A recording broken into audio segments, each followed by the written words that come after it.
Bonjour à toutes et à tous mesdames et messieurs, et je suis extrêmement content de vous retrouver pour cette nouvelle vidéo de Above the Spider-Verse. On se retrouve donc aujourd'hui pour le premier vrai numéro de cette série, sachant que la vidéo précédente était un peu une sorte d'introduction à cette nouvelle série justement. D'ailleurs si vous voulez la voir, ça s'affiche juste là, au moment où je vous parle.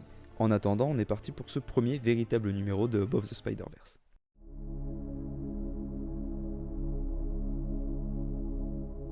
Alors oui, je sais, pour ceux qui le connaissent, vous allez dire on commence très fort avec le Cosmic Spider-Man. Mais pour les autres, je vous le présente. Le Cosmic Spider-Man, ou Captain Universe, c'est le Peter Parker de la Terre 13. C'est une version bien sûr alternative de Spider-Man, comme vous vous en doutez, et cette incarnation est apparue pour la première fois dans l'événement Spider-Verse. Tiens. Il est donc par conséquent créé par l'écrivain Dan Slott et l'artiste Olivier Coipel. Ce Peter Parker, c'est un personnage assez similaire à celui de la Terre 616, jusqu'à ce qu'il obtienne l'Unipower.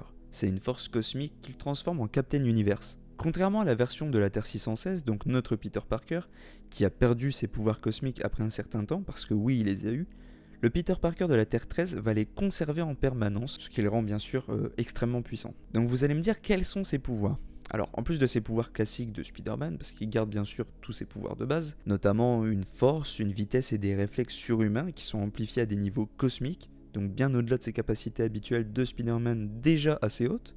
Plus vraiment la peine de tisser d'étoiles puisqu'il peut maintenant voler et se déplacer librement dans l'atmosphère et dans l'espace. Ses pouvoirs cosmiques lui permettent également de manipuler et de projeter des énergies cosmiques sous forme de sortes de rafales dévastatrices. Truc cool aussi qui est important de noter, ses pouvoirs cosmiques lui permettent une résistance presque totale, le rendant pratiquement invincible, ce qui est vraiment pas mal. Il a un sens de l'araignée qui est amplifié puisqu'il est maintenant capable de percevoir des menaces à travers le temps et l'espace, et il a une capacité de guérison accélérée puisque même ses blessures les plus graves se réparent en quelques instants. Et dernier truc qui est assez particulier pour un Spidey, il peut transformer et manipuler la matière à une échelle moléculaire. L'un des événements les plus importants pour ce Peter Parker de la Terre 13, ça va être l'événement Spider-Verse, qui a eu lieu entre 2014 et 2015, puisque dedans il y joue un rôle majeur. En tant que Cosmic Spider-Man, il va devenir l'un des leaders des Spider-Man des différentes dimensions qui s'unissent pour combattre les héritiers. Ce sont des prédateurs interdimensionnels qui chassent les totems arachnéens, mais on en reparlera peut-être plus tard dans un prochain numéro. Il va notamment utiliser ses pouvoirs cosmiques pour transformer sa Terre, la Terre 13, en un havre de paix sûr pour les autres Spider-Totems qui fuient les héritiers. Pour la dernière fois qu'on l'a vu, c'était un petit peu particulier, mais pour ça, je ne vais pas vous spoiler. Je préfère vous laisser aller lire l'événement Spider-Verse, les événements Spider-Verse, qui sont bien sûr dispo chez Panini Comics, je le rappelle. Pour revenir un peu sur l'impact et l'héritage de ce Spider-Man, c'est une sorte de version ultime du Spider-Man qu'on connaît. Il illustre ce que Peter Parker pourrait accomplir avec des pouvoirs illimités. Et son inclusion dans l'événement Spider-Verse montre l'étendue du multivers Marvel et comment chaque incarnation de Spider-Man apporte quelque chose d'unique à l'univers. Bien qu'on ne le voit pas forcément énormément dans le Spider-Verse, ce Peter a montré le potentiel des pouvoirs de Captain Universe et la noblesse de Spider-Man même avec une force cosmique. C'est un symbole de la diversité des incarnations de Spider-Man à travers le multivers et de l'importance de chaque version dans le tissu de l'univers Marvel. En gros, c'est une version de Spider-Man qui est dotée de pouvoirs cosmiques presque illimités grâce à l'Unipower, et en tant que protecteur de la Terre 13, il joue un rôle crucial dans l'événement Spider-Verse, démontrant l'immense potentiel et la responsabilité des pouvoirs cosmiques. Sa bravoure et son sens du sacrifice sont des témoignages de la force et de l'héroïsme inhérent à chaque Spider-Man, quel que soit l'univers. Et finalement, je trouve ça très beau. Comme quoi, c'est pas juste un Spider-Man super fort, etc. Je trouve qu'il y a vraiment un message derrière ce Spider-Man qui est vraiment assez particulier. On passe maintenant à un autre Spider-Man et qui est parmi mes préférés, je dirais, il doit être dans mon top 5.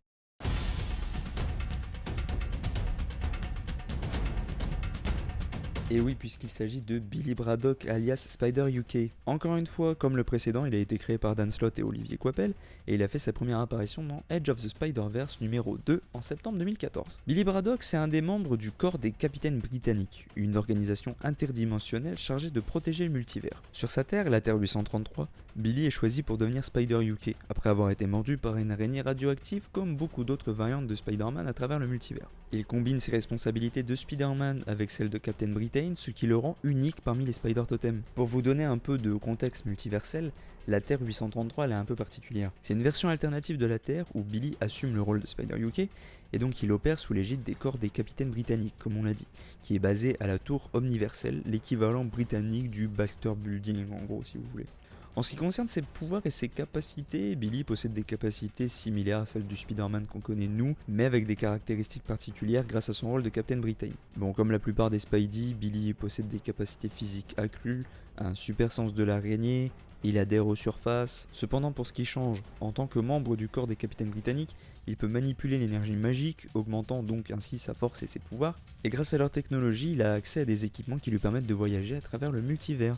Donc comme je l'ai dit, sa première apparition sera dans Edge of Spider-Verse numéro 2 en 2014, il y fait ses débuts alors qu'il commence à surveiller les menaces interdimensionnelles visant les Spider-Totems. Dans le premier événement du Spider-Verse, il y jouera un rôle crucial en rassemblant et en coordonnant les différentes versions de Spidey à travers le multivers pour combattre les héritiers. Sa connaissance des dimensions alternatives et son rôle de leader vont être essentiels dans ces grands combats. Après les événements du Spider-Verse viennent ceux du Spider-Geddon en 2018, Billy rejoint à nouveau la bataille contre les héritiers lorsque ceux-ci reviennent menacer le multivers. Son expérience et ses compétences en tant que Spider-UK le placent parmi les leaders des Spider-Héros dans cette nouvelle crise. On le verra ensuite entre 2015 et 2016 dans Web Warriors, qui fait suite à Spider-Verse, où Billy devient l'un des membres fondateurs des Web Warriors, une équipe de super-héros issus de différentes réalités qui sont chargés de protéger le multivers contre les menaces interdimensionnelles. Et enfin, dans le dernier événement connu à ce jour, The End of the Spider-Verse, Billy est impliqué dans les événements récents, le multivers est à nouveau en danger, et dans cette histoire, il va faire face à des nouvelles menaces qui remettent en question l'existence même des Spider-Totems.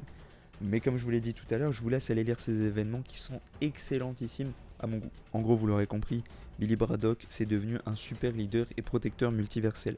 Il était initialement chargé de surveiller les menaces contre les Spider-Totems, mais il est devenu finalement un acteur central dans ses efforts pour protéger le multivers. Sa loyauté envers ses alliés et son engagement envers le corps des Capitaines Britanniques et les Web Warriors l'ont rendu indispensable dans la lutte contre les héritiers et les autres menaces multiverselles. Il incarne parfaitement la fusion entre les thèmes britanniques de Captain Britain avec les éléments arachnéens de Spider-Man. Ça a donc créé un personnage assez unique dans le multivers Marvel. Il a inspiré de nombreux lecteurs avec son sens du devoir et sa détermination à protéger le multivers. Et en tant que membre des Web Warriors, il a renforcé l'idée que les héros peuvent travailler ensemble, au-delà des frontières même dimensionnelles. Donc pour résumer, c'est le leader des Spider-Totems pendant le Spider-Verse, il est membre des Web Warriors, il protège le multivers contre les menaces telles que les héritiers, et son rôle dans le multivers Marvel en général illustre l'importance de la collaboration et du leadership dans la lutte contre le mal, faisant de lui un personnage mémorable et très influent. Bon, vous en pensez quoi de Billy Braddock quand même? Ça claque. Et en plus il a du style, ce costume de Spider-Man avec un bout de l'Union Jack, je trouve ça claque sa mère, si je peux me permettre.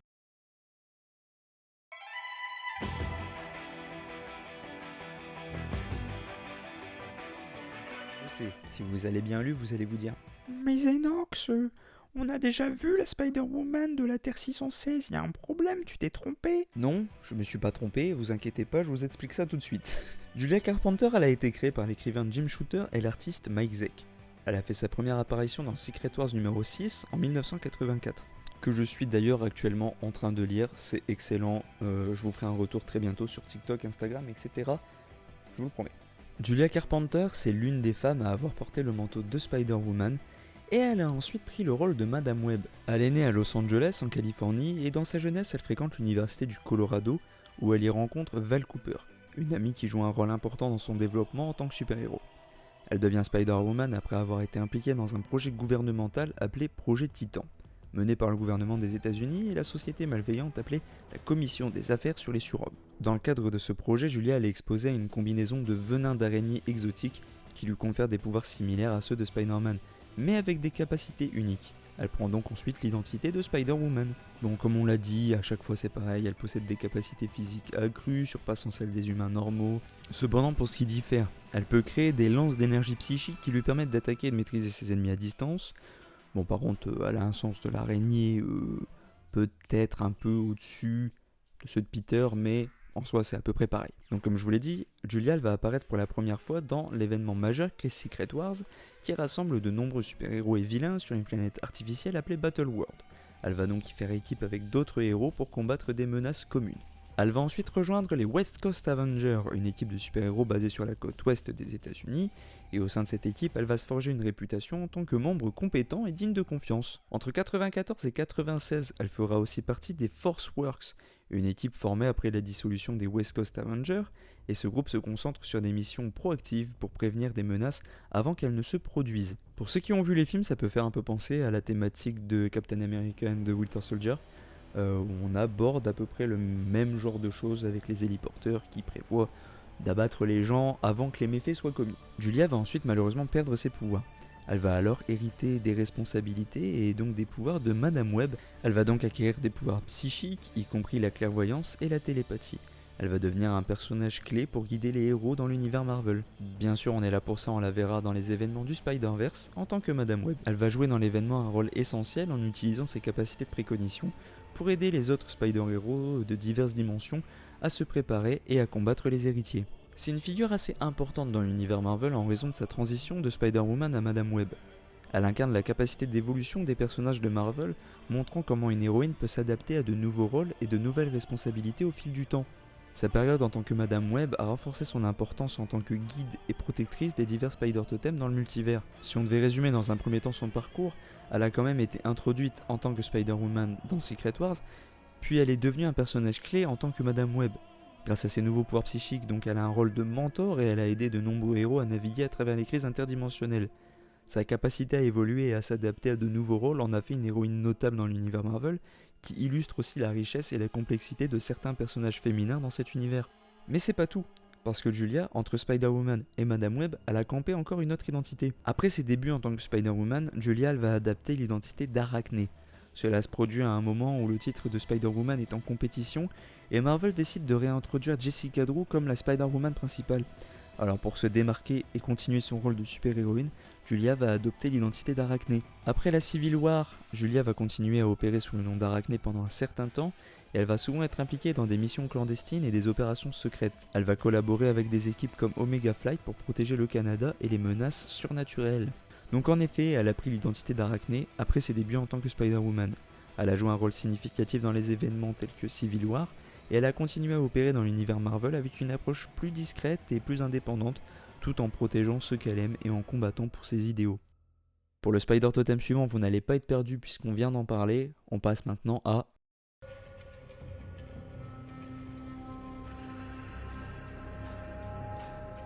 Cassandra Webb alias Madame Webb.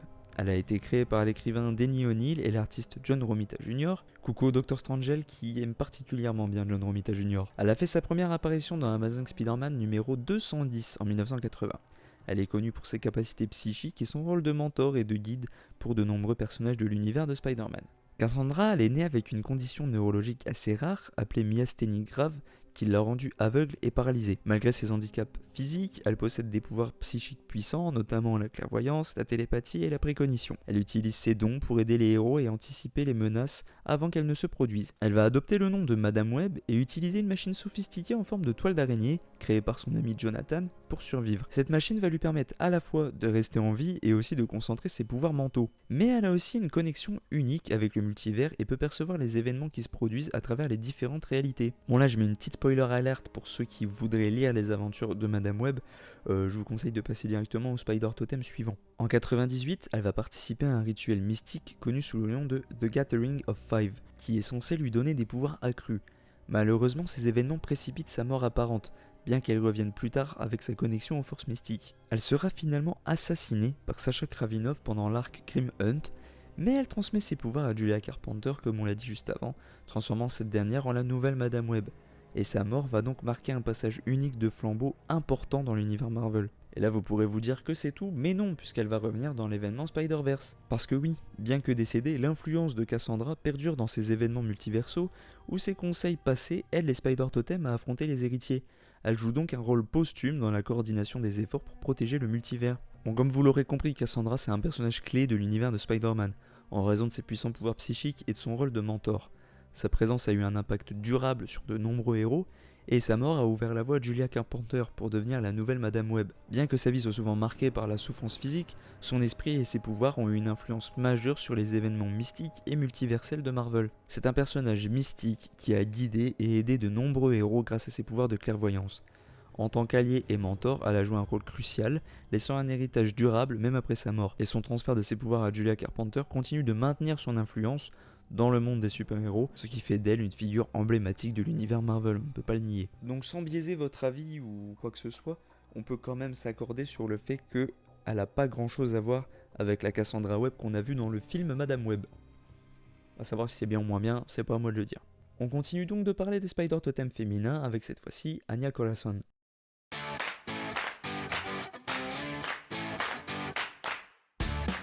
Elle a été créée par les écrivains Fiona Avery et J. Michael Straczynski avec l'artiste Mark Brook.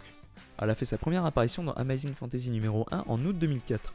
Anya, c'est l'une des premières super-héroïnes d'origine hispanique dans l'univers Marvel, ce qui la rend notable pour sa représentation et sa diversité. En ce qui concerne son histoire, c'est une adolescente d'origine mexicaine et portoricaine qui vit à Brooklyn. Sa vie change lorsqu'elle est prise dans une bataille mystique entre deux factions secrètes, les Sœurs de la Guêpe et la Société de l'Araignée. Lors de cette confrontation, Anya va être gravement blessée, mais elle est sauvée par un mage de la Société de l'Araignée appelé Miguel Legar. Pour la sauver, Miguel lui transfère un pouvoir mystique, faisant d'elle l'agent champion de la société. Après avoir reçu ses pouvoirs, elle va devenir Aranya, une super-héroïne dotée de capacités arachnéennes, et elle se voit également dotée d'une carapace exosquelettique temporaire qui augmente sa force et sa protection. Donc pour ses pouvoirs, je ne vais pas répéter à chaque fois la même chose, à part son exosquelette temporaire, elle n'a pas grand chose qui change par rapport aux autres Spider Totem. Donc comme je l'ai dit, son voyage en tant que super-héroïne va commencer dans Amazing Fantasy numéro 1 en 2004. On la retrouvera ensuite dans The Heart of the Spider entre 2005 et 2006, où dans sa propre série, elle va développer ses pouvoirs et son identité, se battant pour trouver un équilibre entre sa vie d'adolescente et celle de super-héroïne. Vous remarquerez que cette thématique-là, d'équilibrer sa vie de super-héros et sa vie d'étudiant ou de jeune adulte, c'est quelque chose qui revient beaucoup parmi les Spider Totem, et je pense que c'est quelque chose qui est un peu comme une sorte de canon event, mais qui n'est pas forcément un événement particulier. C'est quelque chose qui est assez inhérent à la plupart des Spider Totem, je pense. En 2010, elle va rejoindre les Young Allies, une équipe de jeunes super-héros qui comprend des personnages comme Firestar ou Nomad. Cela marque un tournant important dans son évolution en tant que super-héroïne, puisque c'est la première fois qu'elle va collaborer avec d'autres jeunes héros. Et là, c'est un petit peu particulier, puisqu'à partir de 2011, elle va adopter le nom de Spider-Girl, après la disparition supposée de Jessica Drew. Sous cette nouvelle identité, elle se rapproche de la communauté des Spider-Héros et participe à des événements majeurs tels que Spider Island. De ce fait, on va bien sûr la retrouver dans le Spider-Verse, où elle va jouer un rôle crucial, où elle se bat aux côtés des différentes versions de Spider-Man pour défendre le multivers contre les héritiers. Et entre 2015 et 2016, après le Spider-Verse, elle va devenir membre des Web Warriors, une équipe de super-héros issus de diverses réalités qui protègent le multivers. Et les Web Warriors, ils sont menés par, vous avez bien écouté, par Billy Braddock Spider UK, c'est bien. Anya, c'est donc un personnage assez important pour la diversité et la représentation dans les comics Marvel. En tant qu'héroïne d'origine latino-américaine, elle incarne des thèmes de multiculturalisme et de force féminine. Son évolution de jeune héroïne inexpérimentée à membre actif de la communauté des Spider-Héros démontre sa résilience et sa capacité à s'adapter aux défis. Elle a donc été Aranya puis Spider-Girl. C'est une super-héroïne dynamique qui a traversé de nombreuses phases de développement et d'évolution. Elle est un membre important de la communauté des Spider-Héros et va jouer des rôles clés dans les événements majeurs, et sa représentation en tant que personnage latino-américain apporte une diversité bienvenue à l'univers Marvel, faisant d'elle une figure inspirante pour de nombreux lecteurs. Bon allez, pour ceux à qui la testostérone manquait, voici un Spider-Héros masculin.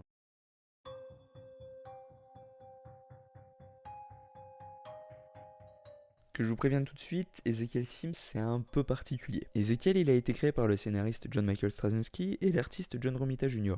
Il a fait sa première apparition dans The Amazing Spider-Man numéro 30 en 2001, au début du célèbre run de Straczynski sur Spider-Man. Il a été introduit pour ajouter une nouvelle dimension un peu mystique et mythologique à l'origine de Spider-Man. Au départ c'est juste un homme d'affaires prospère et riche, qui, grâce à des rituels mystiques, a acquis des pouvoirs similaires à ceux de Spider-Man. Ce qui est important de noter, c'est que contrairement à Peter, Ezekiel il a consciemment recherché à avoir ses pouvoirs en s'impliquant dans des pratiques un peu occultes. Ezekiel, c'est lui qui va chercher à se rapprocher de Spider-Man en lui révélant que ses pouvoirs ne sont peut-être pas seulement le résultat d'une simple exposition à des radiations, mais qu'ils sont probablement liés à un totem arachnéen mystique. Il va donc expliquer à Peter que son rôle est celui d'un Spider Totem, une figure mythique avec des responsabilités plus grandes que celles d'un super-héros ordinaire, comme je vous l'ai déjà expliqué finalement dans le numéro 0 de cette série. Il a exactement les mêmes pouvoirs que Spider-Man. Il colle aux surfaces, il crée des toiles, il a des capacités surhumaines de fou et un sens de l'araignée. Au départ, il est introduit comme une figure mystérieuse qui va offrir à Peter une nouvelle perspective sur ses pouvoirs, l'informant de la présence de prédateurs mystiques qui chassent les Spider Totems. Il va également avertir Spidey de l'existence de Morlun, un puissant prédateur totémique qui cherche à dévorer ceux qui possèdent des pouvoirs de totems animaux. Ezekiel lui-même a déjà été pourchassé par Morlun et il aide Peter à se préparer pour cet affrontement inévitable. Dans les événements de The Book of Ezekiel, il va révéler avoir plus de détails sur ses propres origines et les rituels qu'il a utilisés pour obtenir ses pouvoirs. Il va tenter aussi de manipuler Peter pour sauver sa propre vie lorsque Morlun revient, ce qui mène à des confrontations tendues entre les deux. C'est un personnage qui a joué un rôle crucial dans la redéfinition des pouvoirs de Spider-Man et dans leur signification dans un contexte plus mystique et mythologique. Son introduction a permis d'élargir l'univers de Spider-Man en ajoutant des éléments de mystère et de profondeur à ses origines. Et les concepts introduits par Ezekiel ont influencé de nombreux arcs narratifs ultérieurs, notamment le Spider-Verse, qui va explorer davantage l'idée des Spider-Totems à travers le multivers. C'est un personnage assez fascinant qui a apporté une nouvelle dimension au mythe de Spider-Man. En tant qu'homme d'affaires, il a acquis ses pouvoirs de manière un peu mystique, et il a introduit à Peter Parker l'idée d'un monde plus vaste et mystique, où les totems animaux et les prédateurs mystiques jouent un rôle central. En gros, c'est un personnage très important, et sans lequel les événements du Spider-Verse n'existeraient probablement pas.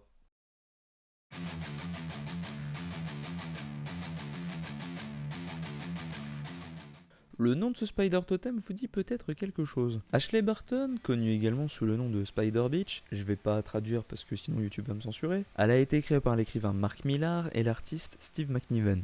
Elle apparaît pour la première fois dans Wolverine numéro 67 en 2008 au sein de l'arc narratif Old Man Logan. Et je crois que c'est la première fois qu'on parle d'un personnage qui n'est pas directement introduit dans l'univers Spidey. Pour vous donner un peu de contexte, elle vient de l'univers 807 138, qui est une version dystopique de l'univers Marvel, où les super-vilains ont réussi à renverser les super-héros. Dans ce monde, les États-Unis sont divisés en territoires contrôlés par divers super-vilains. Ashley, c'est la fille de Tonya, la fille de Peter, et de Clint Barton alias Hawkeye. C'est pour ça que je vous disais que ça vous disait peut-être quelque chose. Elle a grandi dans un monde brutal, héritant de pouvoirs arachnéens similaires à ceux de son grand-père, Spider-Man. Ashley, elle est introduite dans l'histoire d'Old Man Logan lorsque Logan et Hawkeye, donc son père, voyagent à travers les États-Unis pour livrer un colis mystérieux. Ils vont découvrir qu'elle a été capturée par le gang du Caïd après avoir tenté de le renverser. Hawkeye et Logan vont faire équipe, réussir à la libérer, mais cependant, plot twist, elle trahit rapidement son père en le tuant, révélant son ambition de régner sur le territoire du Caïd. Cela souligne déjà sa nature impitoyable et ses aspirations à dominer le monde chaotique. Ashley, c'est un personnage qui symbolise la brutalité et le cynisme du monde de Old Man Logan. Elle représente une version déformée et violente de ce qu'aurait pu être l'héritage de Spidey dans une réalité où les valeurs héroïques ont été remplacées par la survie et le pouvoir. Donc c'est un personnage assez intriguant. Même son rôle au sein du Spider-Verse est un peu flou puisqu'on se demande si à tout moment elle pourrait pas trahir quelqu'un. En gros, c'est un personnage qui possède les pouvoirs de Spider-Man mais démontre un penchant pour la brutalité et la trahison. Son histoire, c'est une exploration de ce que pourrait devenir l'héritage de Spider-Man dans un monde où les idéaux héroïques sont remplacés par la quête de pouvoir et la domination, ce que je trouve personnellement extrêmement intéressant. Bon là je vous le dis tout de suite, à partir de maintenant, il en reste 3. Il reste 3 Spider Totems pour cette vidéo, mais je les ai pas choisis au hasard. Ils ont tous un lien entre eux, donc ça va être un gros morceau, mais un gros morceau qui va conclure la vidéo, vous inquiétez pas, ce sera fini après ça.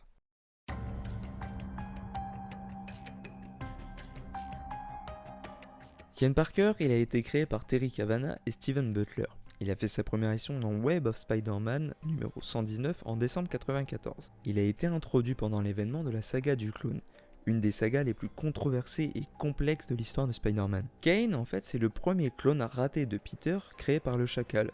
On en a déjà parlé la dernière fois. En raison de certaines erreurs dans le processus de clonage, Kaine souffre de dégénérescence cellulaire, ce qui le rend physiquement déformé et assez instable sur le plan mental. Sa relation avec Peter, elle est assez conflictuelle car il va vite devenir jaloux de la vie qu'il mène du fait qu'il soit considéré comme le vrai Spider-Man. Bon, comme je l'ai dit, il est arrivé pendant la saga du clone. Il fait partie intégrante de cette saga, servant de principal antagoniste pendant une grande partie de l'histoire. Il tue plusieurs des ennemis de Spider-Man cherchant à protéger Peter tout en luttant contre sa propre dégénérescence et son animosité envers Ben Reilly, l'autre clone de Peter, dont on a déjà parlé la dernière fois. Entre 2011 et 2013, il va guérir de sa dégénérescence. Il va donc prendre le manteau de Scarlet Spider à Houston, au Texas, et cette série explore sa quête de rédemption et sa lutte pour être un héros malgré son passé sombre. Mais avant ça, il va jouer un rôle crucial dans l'événement de Spider Island, où une infestation de pouvoirs d'araignée frappe New York. Il va temporairement devenir Tarantula, une version monstrueuse de lui-même, avant de finir par se purifier et de commencer son voyage en tant que Scarlet Spider. Il va bien sûr, entre 2014 et 2015, rejoindre les autres Spider-Héros pour combattre les héritiers dans le Spider-Verse, mais pas que. Il est aussi là en raison de son statut unique de l'autre. Et ça, c'est un concept dont je vais vous parler juste après. Entre 2016 et 2017, il va être impliqué dans l'arc Clone Conspiracy, qui est donc bien sûr centré sur les clones, où le Chacal revient avec une nouvelle technologie de clonage. Il va travailler avec Ben Reilly pour empêcher le chacal de créer un monde rempli de clones. En gros, c'est un personnage qui va évoluer d'un clone instable et violent à un héros en quête de rédemption. Il va vite devenir Scarlet Spider, qui lui permet de s'éloigner de son passé sombre et de se construire une nouvelle identité. Tout au long de son parcours, il va lutter avec son héritage de clone, cherchant à trouver sa propre place dans le monde et à être plus qu'une simple copie de Peter Parker. C'est un personnage qui représente les thèmes de rédemption et d'identité personnelle. Il apporte une perspective assez différente sur ce que signifie être un héros, souvent en désaccord avec la moralité et les méthodes de Peter. Son parcours a inspiré de nombreux lecteurs, notamment ceux qui apprécient les histoires de seconde chance et de lutte contre ses propres démons. Mais du coup, je me dois de revenir sur un truc. J'ai dit que Kane était l'autre. Mais du coup, qu'est-ce que ça signifie concrètement ? L'autre, c'est un titre particulier que seul lui possède à travers tout le multiverse. Je parle pas juste de la Terre 616 ou de son propre monde ou quoi, je parle de bien tout le Spider-Verse. Parmi tous les autres totems de l'araignée, il n'y a que lui qui est l'autre. Kane Parker de l'univers 616. Alors il est le seul à être l'autre, mais ils sont en tout 3 entités arachnéennes dans le multiverse. Des personnages qui sont uniques à travers tout le Spider-Verse. Et tant qu'à explorer ce thème des entités arachnéennes, je vous ai dit que Kane était l'autre, on va donc passer à l'entité suivante, Cindy Moon alias l'épouse.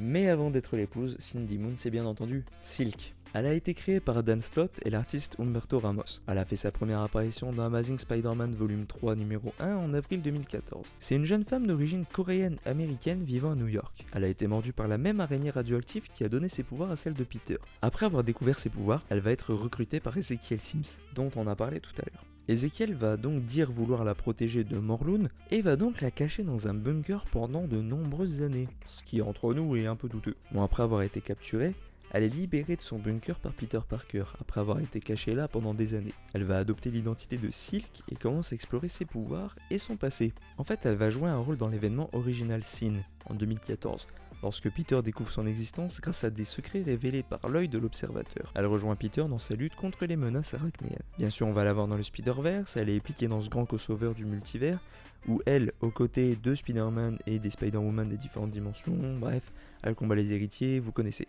À partir de 2015, elle va obtenir sa propre série qui explore sa quête pour retrouver sa famille et naviguer dans le monde moderne après des années d'isolement. Elle travaille également avec J. Jonah Jameson au journal Fact Channel. On en parlait la dernière fois, on va la retrouver dans Spider-Woman en 2016, où il y aura donc elle, Spider-Woman, Jessica Drew et Spider-Gwen qui vont collaborer pour affronter une menace interdimensionnelle. En 2016-2017, on la retrouvera également dans The Clone Conspiracy, où elle va jouer un rôle clé dans cet événement centré sur le retour de Ben Reilly et la résurrection de personnages morts à travers des clones, et elle va affronter ses propres démons personnels tout en luttant contre la menace générale. On la verra bien entendu dans le Spider-Geddon en 2018, et en 2021, elle aura une nouvelle série qui va la mettre en avant, en train de lutter contre le crime et explorer sa carrière de journaliste tout en affrontant de nouvelles menaces. Cindy Moon, elle a évolué d'une survivante isolée à une héroïne accomplie. Elle navigue entre les défis de sa vie personnelle et ses responsabilités en tant que Silk. Son parcours il est marqué par sa quête pour retrouver sa famille perdue, mais aussi le fait de s'adapter à un monde qui a changé pendant son isolement. Elle apprend à utiliser ses pouvoirs et à travailler avec d'autres héros, tout en construisant sa propre identité distincte de celle de Spider-Man. Il est également important de souligner qu'outre sa présence importante dans le multiverse, elle est, au même titre que Kane, donc comme je le disais, ce qu'on appelle l'une des 3 entités arachnéennes, parmi lesquelles on retrouve donc l'autre Kane, et ici Silk est nommée l'épouse. Silk a enrichi l'univers de Spider-Man en apportant une nouvelle perspective sur les pouvoirs arachnéens et les responsabilités qui y sont rattachées. En tant que l'une des rares super-héroïnes d'origine asiatique dans l'univers Marvel, elle joue aussi un rôle important dans la diversité et la représentation. Ses aventures la placent au cœur de nombreux événements multiversaux, ce qui souligne donc son importance et sa complexité en tant que personnage. Bon, on a maintenant l'autre, l'épouse. Il nous en manque plus qu'un. Je vais maintenant vous parler de l'enfant.